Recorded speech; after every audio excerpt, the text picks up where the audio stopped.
Selamat siang.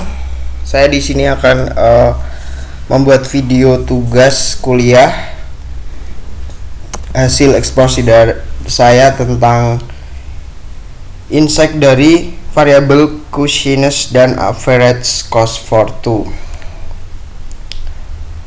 Penelitian ini bertujuan untuk menganalisis hubungan antara jenis cushiness atau masakan yang tersedia di suatu restoran dengan biaya rata-rata yang dikeluarkan untuk dua orang atau average cost for two.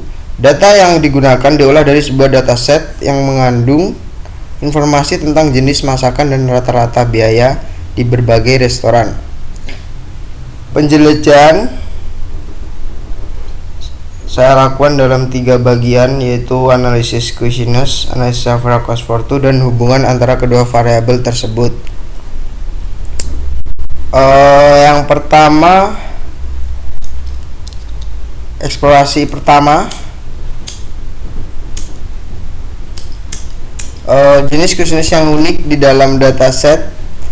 Jumlah ini menunjukkan variasi besar dalam jenis masakan yang tersedia, menggambarkan keragaman pilihan bagi konsumen dalam hal cita rasa dan preferensi kuliner.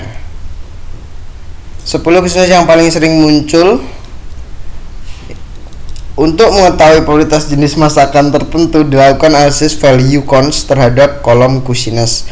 Berdasarkan hasil 10 jenis cushiness, rata yang paling sering muncul di restoran adalah North Indian, yaitu dengan jumlah 936, diikuti North Indian, Chinese 511, kemudian fast food 354, hingga yang terakhir yaitu street food dengan jumlah 149.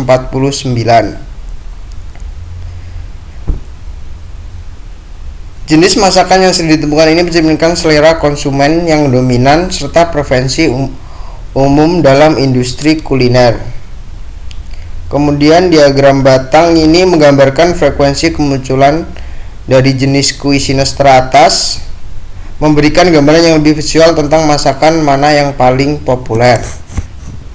Itu kita dapat lihat di sini ya, untuk ininya, tabelnya, diagramnya. Visualisasi ini menegaskan bahwa masakan dengan jumlah kemunculan tertinggi mungkin memiliki permintaan yang lebih besar di pasar. Selanjutnya, statistik deskriptif average cost for two.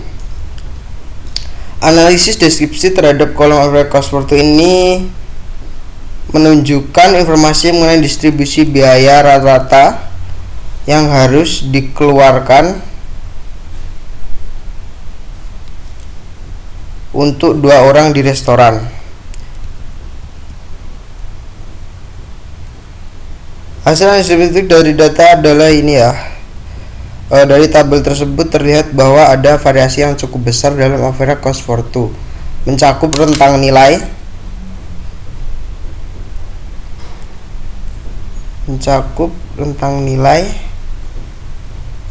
dari restoran yang sangat murah hingga yang sangat mahal. Visualisasi histogram menunjukkan bagaimana distribusi biaya rata ini tersebar di seluruh dataset.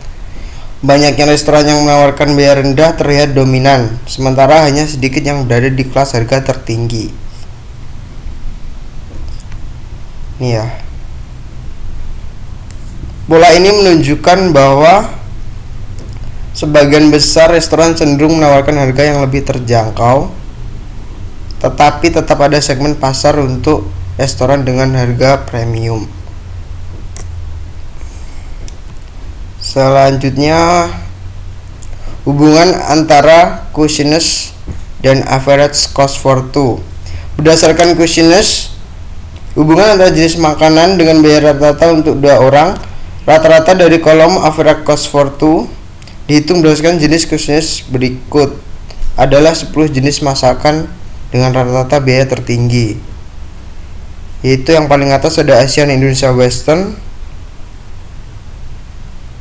dengan rata-rata 800.000, kemudian French Western 350.000, dan yang terakhir ada Sunda Indonesian yaitu 200.000. Hasil ini menunjukkan bahwa ada jenis masakan tertentu yang umumnya ditawarkan dengan harga lebih tinggi, mungkin karena penggunaan bahan-bahan yang lebih mahal atau teknik memasak yang lebih rumit. Kemudian diagram box plot ini memberikan visualisasi hubungan antara 10 jenis masakan teratas berdasarkan biaya rata-rata yang dibutuhkan untuk 2 orang. Ini untuk diagram box plotnya. Dari visualisasi ini terlihat jelas bahwa ada variasi harga yang cukup signifikan di antara jenis masakan yang berbeda. Masakan dengan rata-rata tertinggi biasanya berasal dari kategori yang memerlukan bahan premium atau metode masak yang lebih eksklusif. Nah, kesimpulan yang bisa saya ambil dari eksplorasi ini adalah yang pertama, terdapat keragaman besar dalam jenis masakan yang tersedia di restoran, dengan beberapa jenis cuisines menjadi lebih dominan dari yang lain. Kemudian biaya rata-rata untuk 2 orang bervariasi cukup luas, dengan sebagian besar restoran menawarkan harga yang lebih terjangkau, sementara beberapa menawarkan harga premium. Yang terakhir, jenis cuisines tertentu cenderung berhubungan dengan biaya yang lebih tinggi, yang dapat diakibatkan oleh faktor seperti bahan yang digunakan dan metode penyajian. Eksplorasi ini memberikan wawasan berharga bagi konsumen dan pemilik restoran dalam memahami pola harga di pasar serta kaitannya dengan jenis masakan yang ditawarkan. Sekian video dari saya. Terima kasih. Atas kurang lebihnya saya mohon maaf.